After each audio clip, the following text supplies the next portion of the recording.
Գյուրջան Կասկադ, հասանելի բնակարաններ 65 ամիս մարման ժամկետով։ Պարոն Աշոտյան, ամենդեպքում Հայաստանի շուրջ ստեղծված իրավիճակ ինչպես է գնում։ Շատ բարդ է։ Ազատում ենք, վեշ ենք հավաքում։ Հասկացա, նորմալ պայմաններ ապահովեն աշխատանքային։ Դուք եք ինձ հիմա խոչընդոտում, որպեսզի ես իմ կարճ հարցազրույցը դուրս եմ գալիս։ Շատ բարդ է պարկեշտ գնահատել Հայաստանում իրավիճակը, բայց քանի որ վերջերս Սերժ Սարգսյանի թեթև ձեռքով դարձավ որպես քաղաքական դերմինաբանություն, այսպես ասենք, Ադրբեջանում եւ Թուրքիայում էշին ոչ ավանդական եղանակով են ուզում օգտագործել, Բրյուսելից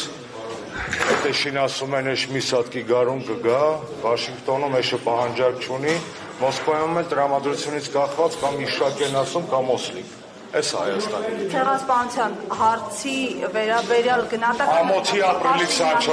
Ամոթի ապրիլի 24 էր եւ միջազգային ճանաչման եւ մեզ ներկայացնող մարդու ուղերձի եւ հոգեբանական իրավիճակի խայտառակ վիճակ էր։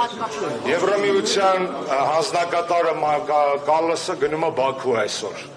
Ավելի տխմար օր գտնել եւ գնալ Բաքու դժվար էր պատկերացնել։ Կհիշեք Եվրամիությունից ով բարձրայնչյան Պաշտոնյան, որ ցավակցեց մեզ երեք։ Ոչ մեկ։